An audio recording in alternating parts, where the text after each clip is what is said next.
إن الحمد لله نحمده ونستعينه ونستغفره ونعوذ بالله من شرور أنفسنا ومن سيئات أعمالنا من يهده الله فلا مضل له ومن يضلل فلا هادي له وأشهد أن لا إله إلا الله وحده لا شريك له وأشهد أن محمدا عبده ورسوله صلى الله عليه وعلى آله وصحبه وسلم تسليما كثيرا. أما بعد فقد روى الإمام الطبراني أنه كان في زمن النبي صلى الله عليه وسلم منافق يؤذي المؤمنين فقال بعضهم قوموا بنا نستغيث برسول الله صلى الله عليه وسلم من هذا المنافق فقال صلى الله عليه وسلم لا يستغاث بي وإنما يستغاث بالله عز وجل.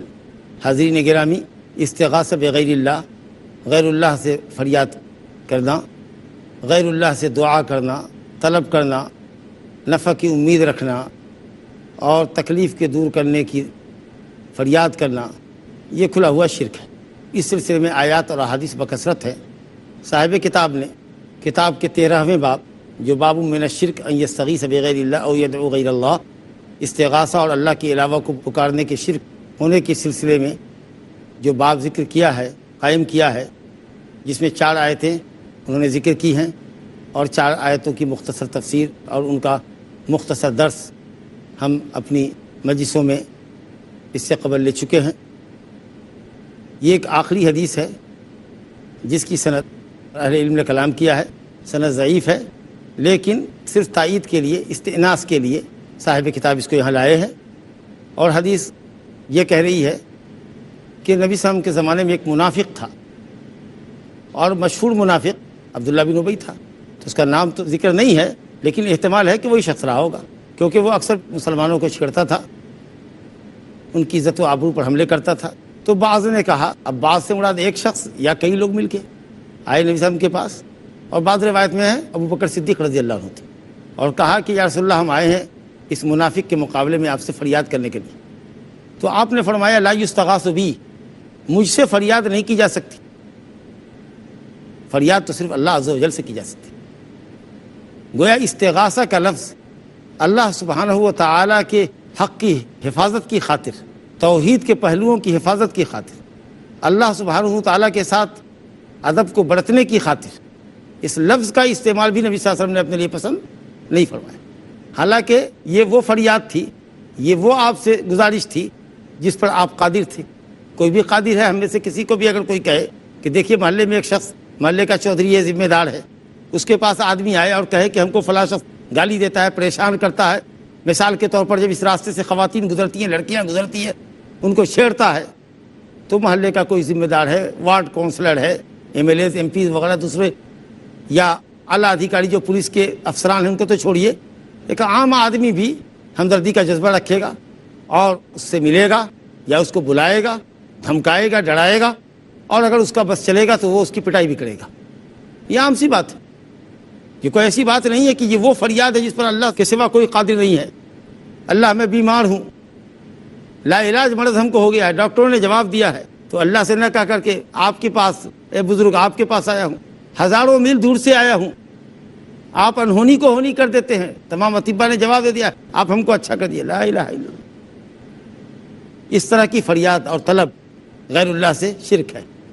لیکن کوئی کسی کو مار رہا ہو، کوئی کسی کو پریشان کر رہا ہو اور آپ اس کا دفاع کر سکتے ہیں، بچا سکتے ہیں، یہ آدمی کے بس میں، اختیار میں ہے، تو اگر اس کی فریاد کی جائے، بھئی بچاؤ، دیکھو یہ پریشان کر رہا ہے، اس سے ذرا نپٹو، تو یہ کوئی ایسی چیز نہیں ہے کہ یہ شرک ہو. اور ہم اس کو شرک نہیں مانتے، کوئی اس کو شرک نہیں مانتا.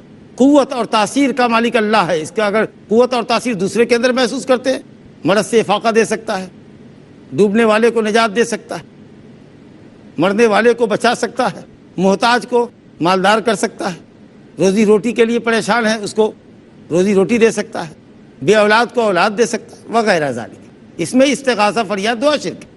اس سے خلط مبحث نہیں ہونا چاہیے کہ مطلق پکار شرک ہے. تو کیسا تم بیوی کو پکارتے، بیٹی کو پکارتے، اپنے دوستوں کو پکارتے، اپنے دوستوں سے کام لیتے، ان سے ہیلپ کر لیتے، تو کیا ایسا نہیں کرتے کہ یہ شرک ہے؟ نہیں. جس پر انسان قادر ہو اس سے فریاد کرنے میں، اس سے گزارش کرنے میں اور اس طرح کی چیزوں کا سوال کرنے میں جس کے دینے پر وہ قادر ہو، شرک نہیں ہے. تو آپ کے بس میں تھا، اختیار میں تھا کہ آپ منافق کو بلاتے، ڈانٹتے، بلکہ آپ مار بھی سکتے تھے، لیکن آپ نے لفظ استغاثہ کی حیثیت کو سمجھا، اس کی نزاکت کو سمجھی اور اللہ سبحانہ و تعالیٰ کے ساتھ ادب کا مظاہرہ کرتے ہوئے فرمایا کہ اس لفظ کا استعمال میرے لیے مت کرو، انما یستغاث باللہ، اللہ سے فریاد کی جاتی. یہ صرف نبی صلی اللہ علیہ وسلم نے توحید کی حفاظت کی کہ غوث العظم اللہ ہے، شدت اور تکلیف کو دور کرنے والا اللہ ہے، لیکن یا غوث کے نعرے لگتے ہیں، شرکیہ نعرے لگتے ہیں. تو نبی صلی اللہ علیہ وسلم نے اس لفظ کو اپنے لیے پسند نہیں کیا اس چیز میں جس پر آپ اللہ کے فضل سے قادر تھے. حالانکہ یہاں استغاثہ کا لفظ بولنا جائز ہے، لیکن آپ نے احتیاط اور افضلیت کو راہ دیا. اس آیت سے اگر کوئی اعتراض کرے جو سورہ قصص کے اندر آیت نمبر 15 ہے، فاستغاثہ الذی من شیعتہ علی الذی من عدوہ، حضرت موسیٰ علیہ السلام کے شیعہ جماعت یعنی بنی اسرائیل کے ایک شخص نے جس کو قبطی مار رہا تھا، مصری قبطی مار رہا تھا، تو یہ کہا کہ حضرت موسیٰ مجھے بچاؤ، موسیٰ مجھے بچاؤ، اس ظالم سے یہ ہم کو پیٹ رہا ہے، مار رہا ہے. فاستغاثہ الذی من شیعتہ، موسیٰ علیہ السلام کی جماعت کے ایک آدمی نے اپنے دشمن کے خلاف موسیٰ سے استغاثہ کیا، فریاد کی کہ موسیٰ بچاؤ، یہ ہم کو پیٹ رہا ہے. تو حضرت موسیٰ علیہ السلام گئے اور ظالم قبطی مصری کو پکڑا اور کہا کیوں پاڑ رہے ہو، اور اس میں ایک گھوسا لگا دیا، جڑ دیا، اور اللہ کے اذن سے وہ گھوسا اتنا بھاری پڑا کہ وہ مر ہی گیا. واقعہ مشہور ہے. تو موسیٰ علیہ السلام سے اس نے استغاثہ کیا، بچاؤ بچاؤ، اس بچانے پر وہ قادر تھے. تو اسے استغاثہ کا لفظ استعمال کرنا جائز تو ہے، لیکن بہتر یہ ہے کہ اس لفظ کو استعمال نہ کیا جائے. لہذا حدیث میں اور آیت کے درمیان تطبیق یہی دی جائے گی کہ استغاثہ ایسے کام کے لیے کسی کو پکارنا جس پر وہ قادر ہو، اس کو لفظ استغاثہ سے تعبیر کیا جا سکتا، جائز ہے، لیکن بہتر یہ ہے کہ اس لفظ کا استعمال اللہ کے علاوہ کے لیے نہ کیا جائے، افضل یہ ہے. بہرحال استغاثہ اور فریاد جیسا کہ آپ نے سنا کہ صرف اللہ سے کرنی چاہیے، اور یہی ایک مسلمان کی ذمہ داری ہے. یہ واجب ہے ہمارے اوپر کہ ہم اس کو محسوس کریں. لوگ غیر اللہ سے استغاثہ کرتے ہیں اور اس سلسلے میں ان کے بہت سارے شبہات پیش کرتے ہیں. الحمدللہ صاحب کتاب نے کشف الشبہات کے نام سے ایک عظیم کتاب لکھی ہے جس میں عباد القبور کے شبہات کو دور کیا کہ غیر اللہ سے فریاد نہیں کر سکتے، اور غیر اللہ سے پکار کیسے نہیں سکتے، اور غیر اللہ کا واسطہ اور وسیلہ کیسے نہیں پکڑ سکتے. اس سلسلے میں ان کے بہت سارے شبہات ہیں جن کا صاحب کتاب امام محمد بن عبد الوہاب رحمۃ اللہ علیہ نے مستقل ایک تالیف میں جواب دیا ہے. ہم یہاں آپ کے سامنے چند شبہات ان کے ذکر کرتے ہیں جس سے آپ کو یہ بات سمجھنے میں مدد ملے گی کہ اللہ کے علاوہ سے فریاد کرنا اور اللہ کے علاوہ کسی کی ذات کا اللہ کو واسطہ دینا یہ جائز نہیں ہے. اس سلسلے میں ترمذی کی حدیث پیش کی جاتی ہے کہ عثمان بن حنیف نام کے ایک صحابی تھے، نابینا صحابی تھے. وہ نبی صلی اللہ علیہ وسلم کی خدمت میں آیا اور انہوں نے عرض کیا کہ یا رسول اللہ، آپ اللہ سے ہمارے واسطے دعا کر دیجئے کہ ہماری آنکھ کی بینائی واپس ہو جائے. اللہ تعالیٰ ہم کو بینا کر دے، میں اپنی آنکھوں سے دیکھنا چاہتا ہوں دنیا. تو آپ نے کہا کہ اگر صبر کرو تو بہتر ہے، اور چاہو تو میں دعا کر دوں. انہوں نے کہا نہیں، آپ میرے لیے دعا کر دیجیے. تو آپ نے کہا کہ ٹھیک ہے، چلو جاؤ وضو کرو، اچھی طرح وضو کرو، اور آؤ اللہ تعالیٰ کے سامنے ہاتھ پھیلاؤ اور کہو کہ اے اللہ، میں تیرے نبی کے واسطے سے، میں تیرے نبی کے ذریعے، غور کیجیے گا، واسطہ کہہ لیجیے، ذریعہ کہہ لیجیے، بات ایک ہی ہے، میں تیرے نبی کے ذریعے تیری طرف متوجہ ہوتا ہوں، نبی رحمت کے ذریعے میں تیری طرف متوجہ ہوتا ہوں، تو میری تکلیف دور کر دے. فشفعہ فیہ، اور ان کی سفارش کو میرے حق میں قبول فرما لے. یہاں جو ہماری گفتگو ہے کہ غیر اللہ کو پکارنا، اموات صالحین کو پکارنا ایسے کاموں کے لیے جن پر اللہ کے سوا کوئی قادر نہیں. ظاہر ہے کہ مادرزاد اندھے کو کوئی دنیا کا ڈاکٹر اچھا نہیں کرتا، وہ اللہ ہی اچھا کرے گا.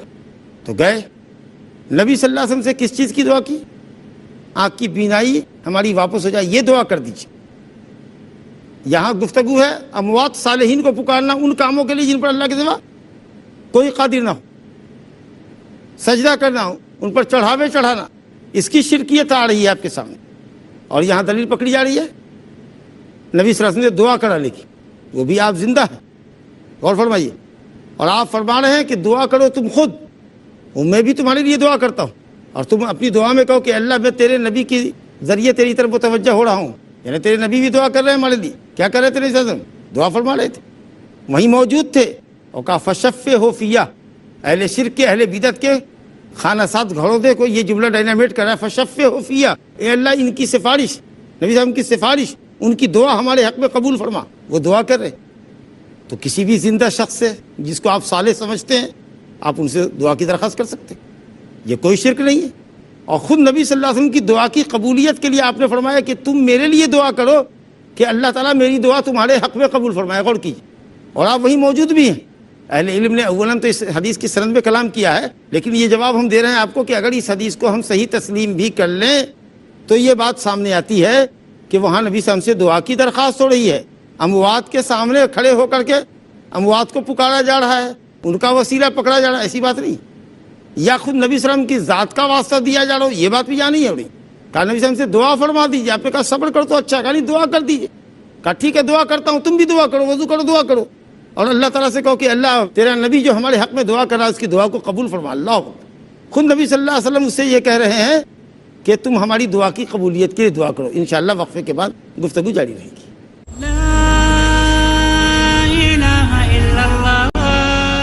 السلام علیکم ورحمۃ اللہ وبرکاتہ۔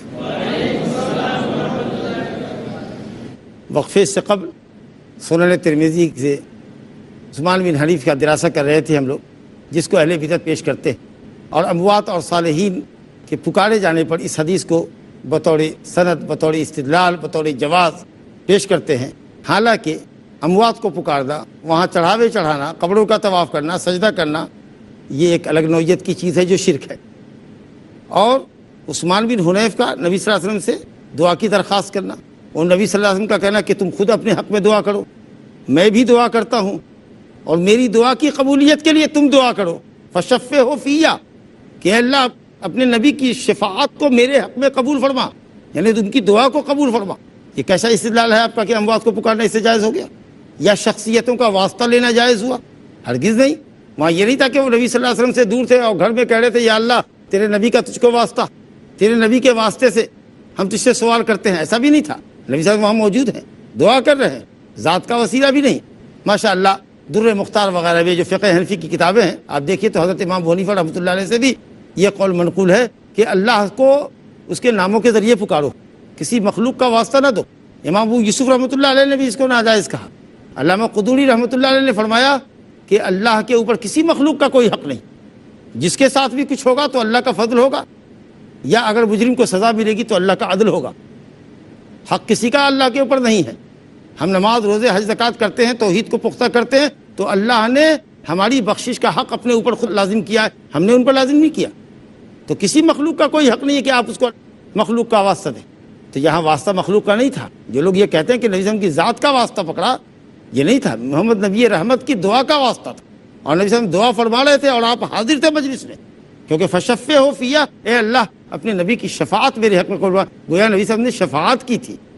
تو آپ کسی زندہ شخص کو جس کو نیک صالح سمجھتے ہیں، آپ اس سے دعا کی درخواست کیجئے کہ وہ اللہ سے آپ کے حق میں دعا کرے، تو آپ کر سکتے ہیں۔ کچھ لوگ استدلال کرتے ہیں، مستدرک حاکم یہ روایت ہے، وہ کہتے ہیں کہ دیکھو نبی صلی اللہ علیہ وسلم کی ذات کا وسیلہ بھی ہے ثابت۔ مستدرک حاکم کی روایت سے دلیل پکڑتے ہیں جو عبد الرحمن بن زید بن اسلم کی سند سے ہے، یہ حضرت آدم علیہ السلام نے جو غلطی کی، شجر ممنوعہ کو کھایا آدم اور حوا نے جنت میں، تو جنتی لباس اتر گئے اور جنت سے نکال دیے گئے اللہ کی نافرمانی کے نتیجے میں۔ تو انہوں نے اپنے گناہوں کی بخشش کے لیے، توبہ کے لیے جو دعا کی، تو جب آسمان کی طرف نظر اٹھایا تو عرش الہی میں محمد رسول اللہ لکھا ہوا اب دیکھا۔ تو محمد صلی اللہ علیہ وسلم کے واسطے سے، وسیلے سے، وہاں تو آپ کی ظاہر ہے کہ آپ کی دعا نہیں تھی، آپ وہاں موجود نہیں تھے، تو آپ کی ذات موجود نہیں تھی، آپ کا نام موجود تھا۔ روز ازل میں اللہ نے آپ کو پیدا کیا، اور تمام مخلوقات کی روح کو اللہ رب العالمین نے روز ازل میں بنایا۔ تو حضرت آدم نے آپ کا وسیلہ پکڑا، ظاہر ہے کہ آپ کے نام کا وسیلہ پکڑا، آپ کی ذات کا وسیلہ پکڑا کہ اللہ محمد صلی اللہ علیہ وسلم کے طفیل اور صدقے میں ہے، ہمارے گناہوں کو بخش دے، ہمارے گناہ کو بخش دے، ہماری توبہ قبول فرما۔ واللہ اس حدیث کی سند میں جو شخص ہے عبد الرحمن بن زید بن اسلم، یہ انتہائی ضعیف راوی ہے، محدثین نے کہا متروک الحدیث ہے، واہی روایتیں بیان کرتا ہے، زٹلیات بیان کرتا ہے، قابل اعتماد روایت ہی نہیں۔ اور اس کے علاوہ یہ روایت اس لیے بھی منکر ہے کہ قرآن مجید کی آیت کی خلاف ورزی ہے۔ سورہ اعراف آیت نمبر 23 میں اللہ رب العالمین نے آدم اور حوا علیہ السلام کو توبہ کے لیے اور بخشش کے لیے جو دعا سکھائی تھی، اس کو اللہ رب العالمین نے سورہ اعراف آیت نمبر 23 میں نقل کیا ہے۔ قالا، دونوں نے کہا ربنا ظلمنا انفسنا وان لم تغفر لنا وترحمنا لنکونن من الخاسرین۔ ربنا ظلمنا انفسنا، اے ہمارے رب، ڈائریکٹ رب کو خطاب کر رہے ہیں، اے ہمارے رب۔ کدھر اللہ نے کہا کہ کسی نبی اور ولی کے واسطے سے پکارو، ادعونی استجب لکم، اور بھی مردے کے وسیلے سے مانگو اور مردے کو واسطہ اور ذریعہ بناؤ، ادعونی استجب لکم، خالص مجھ سے پکارو، مجھ پر اعتماد رکھو، میں تمہاری پکار سن لوں گا۔ اور اگر اس کے علاوہ تم کرتے ہو تو گویا ہماری عبادت سے انکار کرتے ہو. دوسرے کو پکارتے ہو تو دوسرے کی عبادت ہوگی یہ. تو حدیث بالکل زٹل ہے. اور اسی طریقے سے ابن السنی میں ایک روایت ہے غالباً عبداللہ بن مسعود رضی اللہ عنہ سے کہ اگر کسی شخص کا جانور ہاتھ سے چھوٹ جائے تو وہ یہ کہے اے اللہ کے بندو ہمارے جانور کو پکڑ رکھو. کہا دیکھو یا اللہ کے بندوں کو پکار رہے ہیں, موجود نہیں ہے. اس روایت کے اندر بھی معروف بن حسان نام کا ایک شخص ہے جو منکر الحدیث ہے, اس کی حدیث قابل انکار ہے, یہ بھی حدیث بناوٹی بیان کرتا تھا, یہ بھی روایت نہیں. پھر یہ کہ اللہ کے بندوں پکڑ لو, ہو سکتا ہے کہ اللہ کے بعض بندے ہو جو وہاں حاضر ہوں, آپ نے کہا اللہ کے بندوں پکڑ لو, کسی نے آپ کی بات سنی کہ وہ اس کا جانور بھاگا جا رہا ہے پکڑ لو. ہو سکتا ہے کہ وہاں اور دوسری مخلوق ہو جس کو اللہ نے سنایا ہو. بہرحال یہ حدیث بھی قابل استدلال نہیں ہے. تو اس طریقے سے زٹلیات, موضوعات, منکرات روایتوں سے لوگ زور زبردستی ثابت کرتے ہیں کہ مردوں سے استغاثہ فریاد کیا جا سکتا ہے, ان کو بلایا جا سکتا ہے. دلیلیں کچھ ثابت کرتی ہیں, ان کا استدلال کچھ ہے. دلیلیں کسی وادی میں ہیں, یہ کسی وادی میں ہے, لہذا اللہ سبحانہ و تعالیٰ کے علاوہ کسی بھی ایسے شخص کو پکارنا, ایسے کام کے لیے پکارنا جس پر اللہ سبحانہ و تعالیٰ کے علاوہ کوئی قادر نہ ہو, یہ کھلا ہوا شرک ہے. اللہ سبحانہ و تعالیٰ ہمیں اور آپ کو شرک کی جملہ قسموں سے بچائے, خاص کر دعا, استغاثہ اور فریاد کے تعلق سے. اللہ رب العالمین ہمیں اپنی فریاد, اپنی دعائیں صرف اپنی ذات سے پیش کرنے کی, اسماء حسنہ اور صفات اولیٰ کے ذریعے, اور واسطہ اور وسیلہ ہو تو اپنے نیک اعمال کا, یا زندہ شخص سے جس کو آپ صالح سمجھتے ہیں, متقی ہے, موحد ہے, حلال خور ہے, ایسے شخص سے اگر آپ دعا کی درخواست کرتے ہیں تو انشاءاللہ تعالیٰ یہ سب مشروع طریقے ہیں. لیکن اموات کو پکارنا دور سے, نزدیک سے, اور ان پر نظر و نیاز چڑھانا اور ان سے حاجت بڑھانے کے لیے درخواست کرنا, یہ بالکل شرک ہے, کیونکہ وہ کسی چیز کے مالک نہیں, نہ نفع کے مالک ہے نہ نقصان کے مالک ہے. اللہ سبحانہ و تعالیٰ ہمیں اچھی سمجھدار فرمائے اور ہمارے ایمان اور یقین کی اور عقیدے کی حفاظت فرمائے. انہ تعالیٰ سمیع مجیب. انشاءاللہ ہم 5 منٹ کے وقفے میں آپ سے سوال جواب کریں گے, اور آپ سے گزارش ہے کہ موضوع کے تعلق سے اگر کوئی سوال آپ کے ذہن میں ہو تو آپ اس کو پیش فرمائیں. السلام علیکم ورحمۃ اللہ وبرکاتہ. وعلیکم السلام ورحمۃ اللہ وبرکاتہ. مجھے اتنا اندازہ نہیں ہے, لیکن جب دعا کرتا ہے شخص تو درود آگے, دعا کی شروعات میں, دعا کے اینڈ میں درود پڑھنے کی فضیلت شاید بیان کی گئی ہے, تو کوئی ایسا اس پہ آرگیو کرے کہ کیونکہ آپ درود پڑھتے اور دعا کی قبولیت کی فضیلت ہے تو رسول صلی اللہ علیہ وسلم کے توفیل اور وسیلے سے دعا کیوں نہیں مانگی جائے, جبکہ یہ یہاں پہ ثابت ہے. درود عبادت ہے. جس نے نبی صلی اللہ علیہ وسلم پر درود پڑھا, صلات پڑھی, اس کو 10 نیکیاں ملتی ہیں. اللہ تعالیٰ اس پر 10 رحمتیں نازل کرتا ہے. من صلی علیہ مرۃ صلی اللہ علیہ بہا عشرہ. ایک مرتبہ صلات بھیجو گے اللہ تعالیٰ 10 صلات بھیجے گا. بہت فضیلت عبادت. تو دعا کی قبولیت کے لیے جو شرائط ہیں اور جو آداب دعا سکھلائے گئے ہیں, اس میں یہ ہے کہ شروع میں آدمی اللہ کی تعریف کرے, نبی صلی اللہ علیہ وسلم پر درود و سلام بھیجے, پھر اپنی حاجتوں کا اللہ تعالیٰ سے سوال کرے, پھر آخر میں نبی صلی اللہ علیہ وسلم پر صلات بھیجے, اللہ تعالیٰ کی تعریف کرے, آمین کہے, انشاءاللہ اللہ تعالیٰ دعا قبول کرے گا. یہ عبادت ہے جو دعا سے پہلے عبادت کو بطور وسیلہ پیش کر رہے ہیں. جیسے ہم نماز میں پڑھتے ہیں ایاک نعبد و ایاک نستعین, اے اللہ ہم تیری ہی عبادت کرتے ہیں اور تجھ ہی سے مدد چاہتے ہیں. تو استعانت کے ہم محتاج ہیں, مدد کے ہم محتاج ہیں.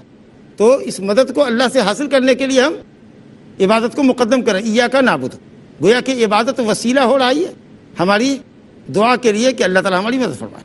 تو ہم اپنی دعاؤں میں اللہ کی تعریف اور نبی صلی اللہ علیہ وسلم پر صلاۃ و سلام بھیجتے ہیں, عبادت ہے. تو گویا کہ اس کو وسیلہ بناتے ہیں, آپ کی ذات کا وسیلہ.